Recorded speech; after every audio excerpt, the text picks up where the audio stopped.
So now into our final session of the day before heading to the Wapping Tavern. A few people have asked me that, so I thought I'd get you excited about that now.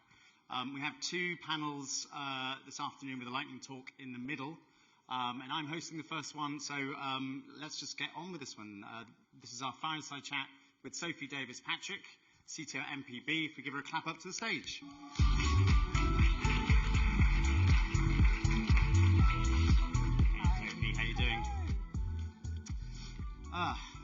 So just a reminder, everyone, Slido we think is working, so in a minute we'll flash up the QR code if you don't have it. Ask as many questions, we'll try and get as many in on our topic today. And welcome, Sophie. Thanks for a very prompt run up to the stage. We've got quite a frame topic today, so I guess we can jump right in. I know you've had a career in technology really spanning 20 years. Throughout that career, like, how has motivation sort of crept in? When did you first start to think about motivation as a topic of leadership, I guess? Yeah, absolutely. So, you know, in your 20s, you're kind of learning. I started as a coder, and every day you're learning something new, and it's exciting, and you're kind of around people who are learning as well. This is like the 90s, when we're all kind of building the internet together, and everyone's learning and kind of making it up. And, you know, motivation was just not something that I ever thought about, because there were so many problems to solve every day. And, you know, fast forward a little bit, and I took a short career break to have my child, and I came back and I got a leadership position. And during that time, when I was working at American Express, I kind of gone from having, you know, 2, 3, 4 reports, kind of a small team, to, you know, quite a big step up, kind of 15, 20 reports. And suddenly, it's not just me doing the work or some kind of friends. Actually, you know, I've got to rely on other people, which is what leadership's about.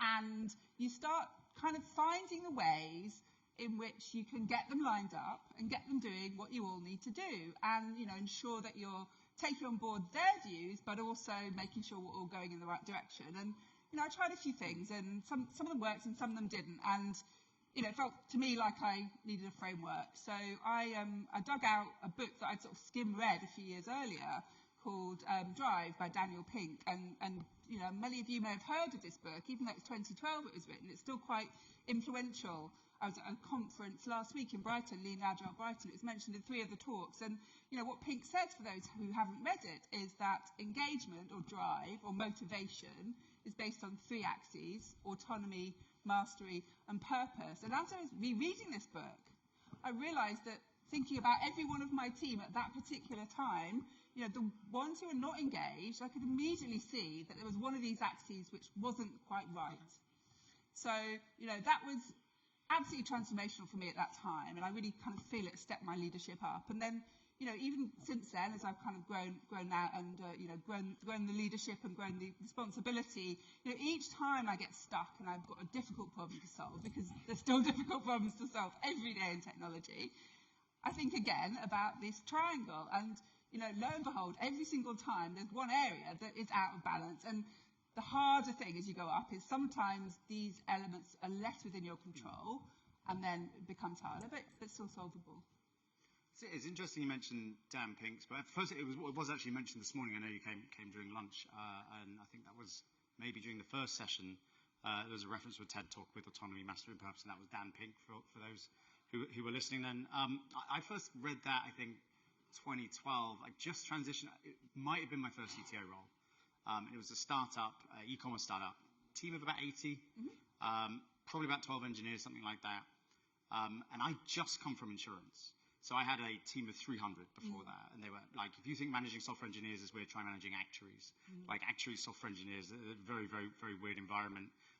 Autonomy is a weird thing, because the thing that I noticed when I moved to startups is the environment of the business greatly affects how we can give autonomy to teams. Absolutely. How have you found in the different companies that you've been in, like, autonomy has changed or has been different? Yeah, and it's in every single circumstance it's different. So kind of I'll give 3 examples there. Firstly, a startup that, you know, I started with some friends, you know, years ago, and clearly autonomy's there, but actually it's, you know, before you've got product market fit, autonomy is actually really not the point. The point is, do you know what you're doing, the purpose part? But, you know, to come back to the other 2 examples, the second one was a huge financial services company, you know, household name, and actually in retrospect, they did an amazing job of driving autonomy, which was a smart decision, because when you've got 10,000, 15,000 software engineers, I think they had globally, there's no other way you can do it other than to devolve it to the people, devolve the decisions to the people who know, are closest to the information and know what the decisions should be. So actually that was really a given there, and that was baked in their culture. And, they've been going a long time and are very thoughtful about how they lead and very mature, and that was pretty amazing. And then kind of the last is where I am now, which is Scale Up, mpb.com. We buy and sell photographic equipment. So our photographer here is one of our best customers, I learned. But everybody plugs something. Yeah, it's kind of it's a sort of growing company. It's been going about 12 years, and it's growing quite fast, rapidly, after following the Series D. And actually, autonomy is harder in that example, because you have the founders and the co-founders who absolutely live, breathe, they are subject matter experts, they are the visionaries, all these amazing things you want in a founder. But actually for them, kind of starting to delegate decisions downwards has been a journey, and they want to do it, but, also they want to do it in a way that's aligned and is ensuring that everybody is, kind of not moving too far from their vision, but is still bringing in innovation as well. So it's been quite a kind of a sort of push-pull there in a good way, and I'd say we're getting better at it all the time, but it's something that takes a little longer to solve, I think, in the newer companies. Right. Yeah, definitely that was my shock moving from. I went from the largest company to the smallest, and then back up. Yeah. In terms of motivation, I do think it's easier in startups because you're all most people are younger, and you tend to be going to this very clear goal. Communication is easier. The thing that I think is harder is mastery. There's often a sort of goal of just get stuff done. You're the DevOps, you're the engineer, you're the CTO, you're the designer, you're the UX designer. How have you approached mastery in sort of different companies, different scales of companies, and what does that mean for sort of different people in your teams, from the engineer? What does mastery mean for a principal engineer? What does mastery mean for a team lead, for example? Yeah, absolutely. I mean, there's formal and informal ways of sort of inculcating it. I mean, I would say particularly at startups where cost is an issue, and sometimes you have to kind of get someone who's talented and keen and energetic, but perhaps hasn't got the experience and the maturity. And I think that can be a bit risky, and actually what I like to do in those situations is kind of augment them with a principal engineer who has got that kind of pragmatism. So that's kind of quite a good combination. But generally I'd say training programs, whether that's a formal one, whether it's learning on the job, mentoring, or so on and so forth, I think just talking about it a lot, and accepting it as something that we have a bar. I think that, to come back to this kind of phrase, aligned autonomy as well, one of the things we've done recently with regard to our engineering teams is put in place our first principles, which say that these are things that really matter to us. We are not going to code unless it's in this way. I think it was mentioned earlier. And I think things like that really help, because then it allows our engineers to say, well, actually, do I really understand what we mean by design patterns in this sense? If not, how am I going to go about upskilling myself? We're given R&D time, it's half a day a fortnight, which is really good, and budget along with that. So there's formal things, but then kind of coming back to motivation, I think that unless people genuinely buy into the company's ethos and want to get behind it, sometimes R&D or kind of learning and development can be a little bit going through the motions, and actually, really, without the other two in place, I found that people are not motivated to upskill themselves always. And do you see that for those three? Do you think there's a hierarchy between them, like almost like Maslow's needs, where purpose is first, or if you get that wrong, it's pointless giving them autonomy. If you get that wrong, it's pointless training. Yeah, and I think if I hadn't been through an experience I have been through, which I'll tell you about, I would have put them the other way round. Actually, my current company, the purpose is so clear. It's laser vision, and we have, we buy and sell photographic equipment. We don't have shops. We do it online. We don't buy and sell iPhones. There's so much we don't do, and that's just so easy having that purpose there. Contrasting that with my previous startup, where we didn't really know what we were doing. We had all these ideas about how we could kind of use this great new thing called the internet to make us all money, but we had all the autonomy we wanted, but without that purpose, it kind of really that has to be there to start with, I think. And then autonomy is absolutely a close second, because without that, it's like all the ideas I have to grow the company and meet this purpose. If you're just not allowing me the scope to do that, then kind of why would I bother, really? And when you've joined a company, like, how do you notice which of those, either on an individual level or on a company level, is out of balance? Like, what's your triggers or your trip switches or heuristics? Like what's the Sophie way? Yeah. So I think, finding out if the basics are there, or you kind of understand what the headwinds and tailwinds are, and sort of know what you're working with in terms of the organisational culture, then it comes down to really what people are putting in. And it can be everything from the body language in any given meeting, through to how much they're talking, through to if they are talking, if it's negative or positive, through to what their teammates say. So you're kind of using a lot of sort of informal cues to really understand if someone actually is motivated. They may show up, but are they just there in body? And often you kind of, at the level, CTO level, people are not honest with you, or they're saying what you want to say, so you kind of have to use your sort of spidey sense and look at the Slack channels, see what's happening, and form this picture of kind of individuals and what's really going on. And then, just having a chat with their line manager as well. And if you see someone who you perceive as not being engaged, then, ask their line manager, which of the three do you think is out of whack? And the line manager may or may not have come across Dan Pink's work at that stage. So, you kind of send them a video. There's a nice short kind of video on YouTube about it. And that you can see the penny drop moment in their line manager's eyes. It's like, okay, I need to get them some training. They weren't too embarrassed to admit that they didn't understand this particular technology that we started working on. We can solve that. Or the product manager is, potentially being a bit of an order giver in this team, so they feel they haven't got autonomy, so they've stepped back. We can solve that. So inevitably in every single situation, they will find what it is. And it's not always the same. It's, depends on the person and depends on how they react to organisational cues. And do you see that at like a team level? Like you have an entirely unmotivated team, it's usually for the same cause, and you can sort of take that team through that journey? Yeah, it depends. I mean, if it's kind of a team that has a difficult stakeholder perhaps who's dictating what to be done, that might be true. Or some of the personalities in the team might be kind of overbearing, and that can be problematic as well. Or it could be that the product manager is or lead engineer are quite new and sort of don't really understand the purpose of the particular project they've been asked to deliver, or don't understand what success looks like, and so on. So yes, it can be at the team level orthogonally to the individuals as well, in my experience. On purpose, I think purpose is an interesting one, and this is something I've wrestled with. In fact, for those of you that have been coming to CTO Craft conferences for a while, I did a talk on the conference called Strategy and Alignment, and my talk was on, well, strategy actually is alignment. That's what it means. That's the gig. Yes, yeah. And that sort of, we talk about OKRs a lot, I think, but I think a lot of the times I don't get it right. How do we take that purpose, which is probably easy in a startup or if you have a simple product, but maybe not if you're like Amex, for example.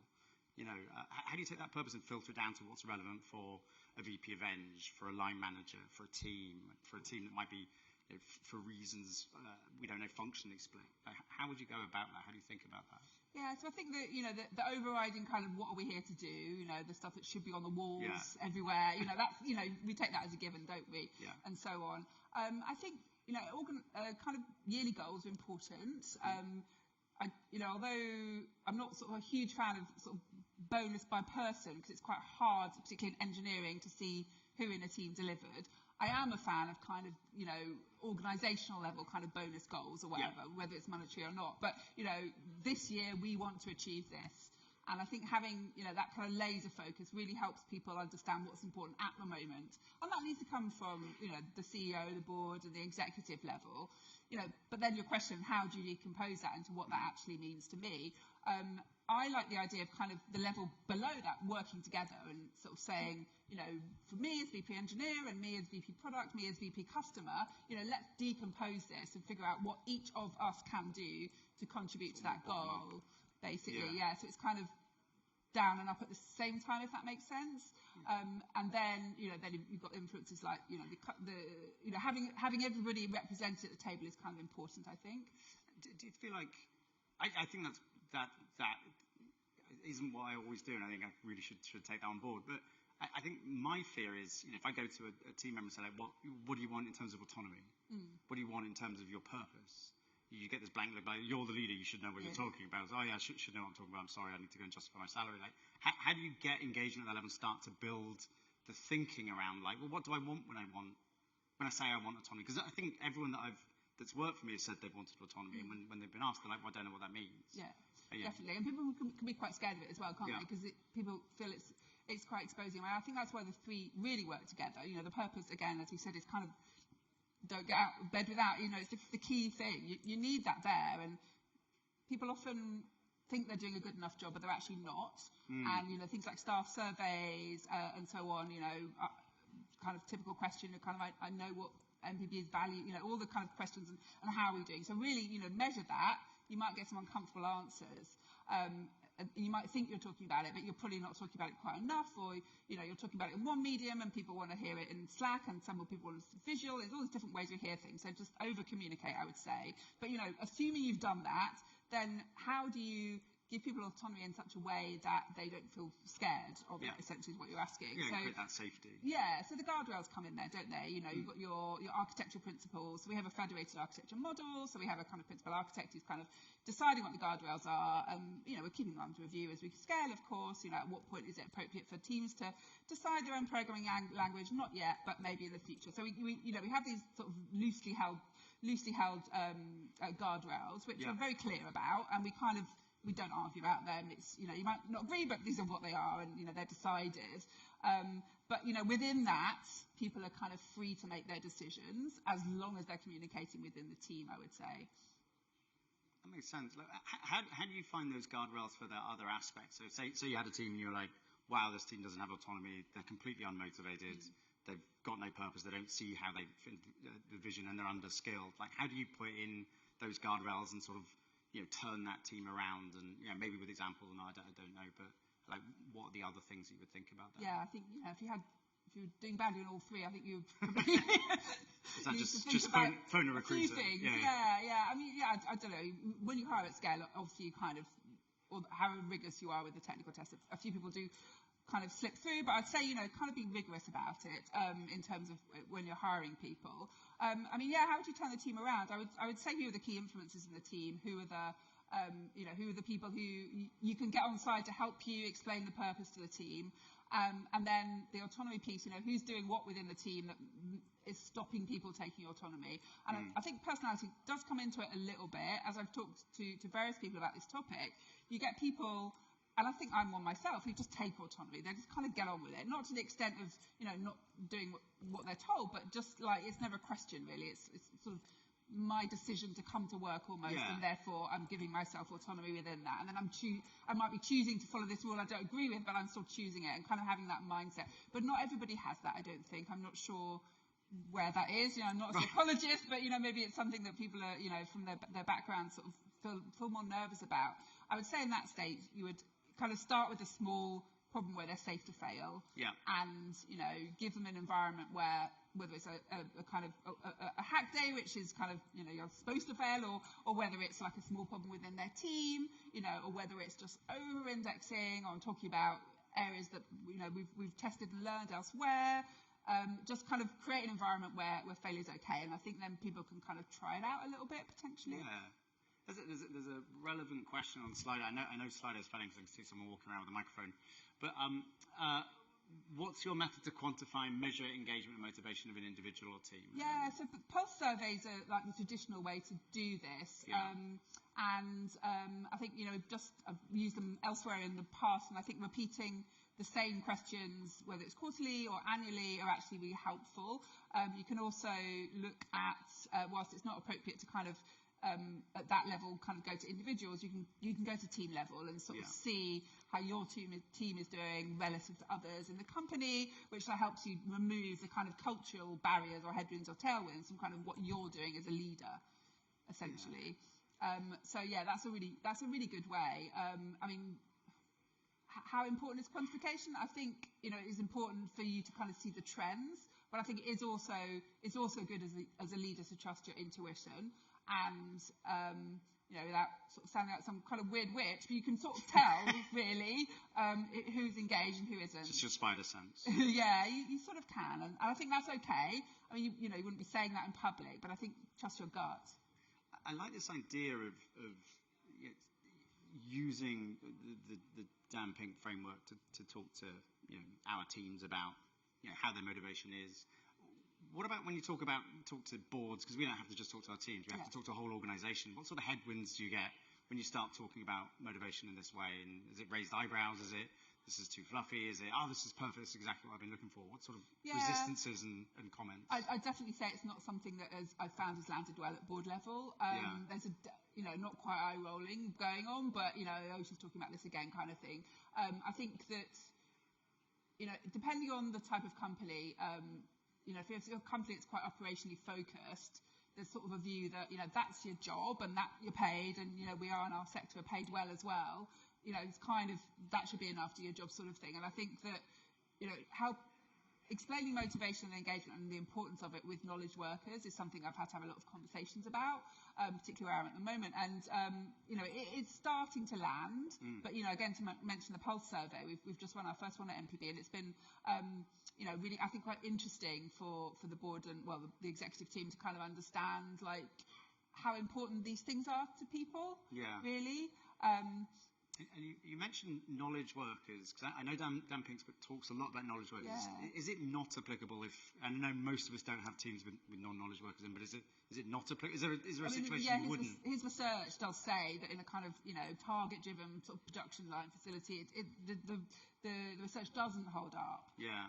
I would say, I would question that. I mean, obviously I didn't do the research and I'm sure it's very rigorous and so on, but thinking about the warehouses where we check and box and unbox all the cameras and that we buy and sell, the people there, they love cameras. It's kind of one of the reasons they work at MPB, probably the main reason.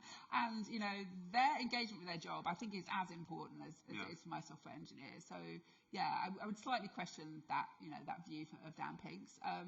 But having said that, I think what, he does make a key point, which is actually, money's important to a certain level.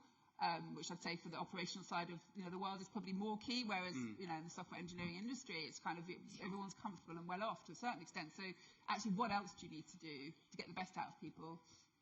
Okay. It looks like we've got questions going up.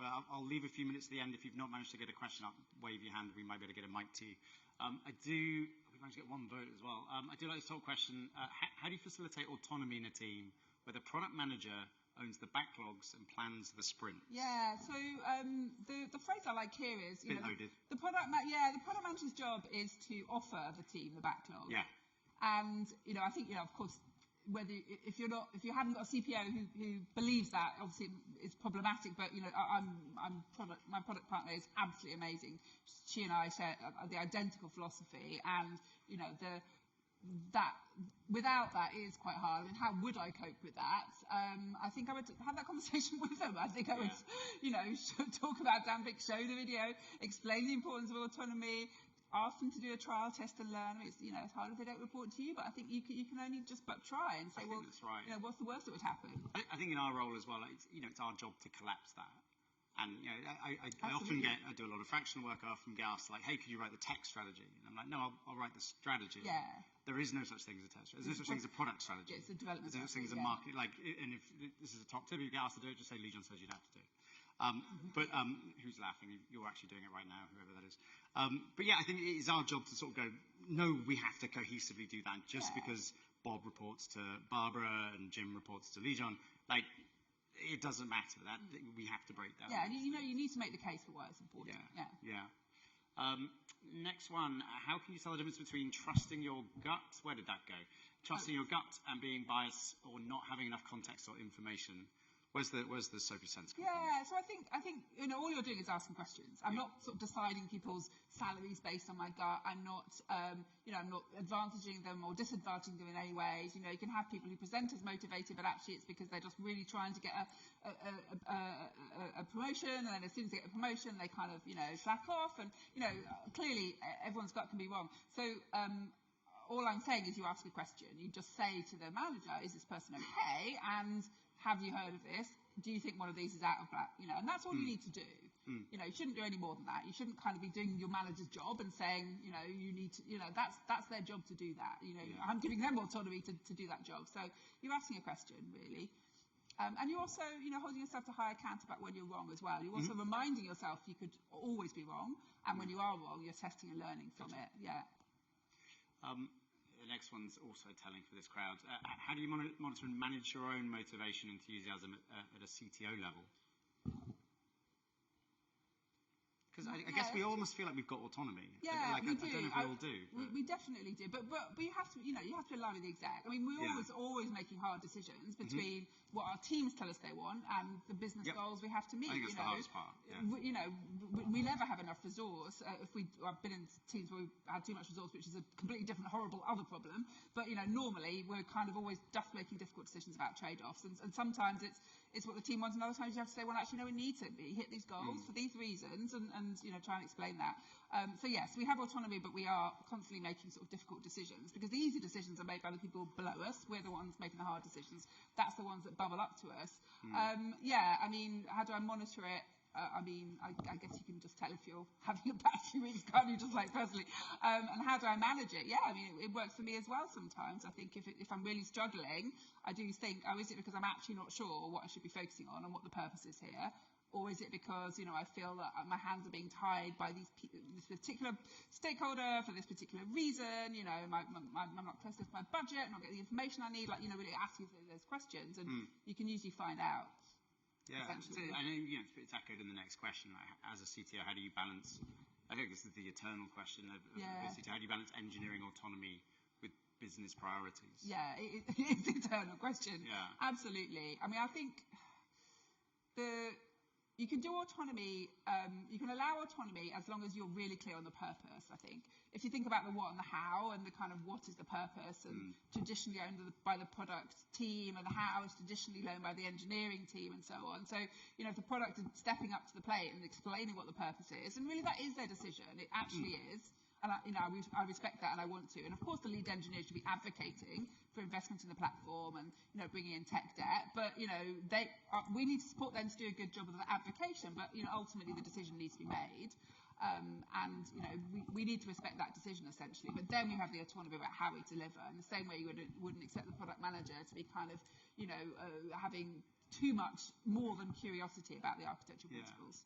I think that's right. I think the thing that I learned, it's like you've got to become almost like a good storyteller. And I don't think you've got to sort of get away from trying to say you're making a trade-off, and it's like it's my team versus the rest of the business. It's like actually we're all telling this story, and actually autonomy isn't that you do what you want. Autonomy is how do you want to get here? We all want the same thing. We always say that, and I always say, although we have a kind of nominal percentage of time that we put into any given sprint, sort of tech versus product versus business roadmap, we always say, if we hear anyone saying percentages, we've absolutely failed. Yeah.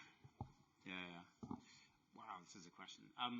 So what's your advice for increasing autonomy when you have a CTO if that CTO's in the room as well, that's a doozy from the VP of Eng if you're in the room, if you're that. So if the CTO is struggling to delegate and let go of things. Yeah, it's hard. I mean, I think what we see a lot in our industry, because it's such a new industry, is you get people who are quite new leaders quite quickly. Yeah. And, I've observed, whether it's, within my vertical or always, it is a curse of new leaders, is struggling to delegate. And I think it just is. I think... Yeah. So I'm imagining that this CTO is relatively new in role. I might be wrong, but that would be the first kind of question I would ask, essentially. Yeah. If I was reporting to that person and they were struggling to do that, I think I would just have an open conversation with them and say, what is it that I need autonomy for these reasons? This is how I work best.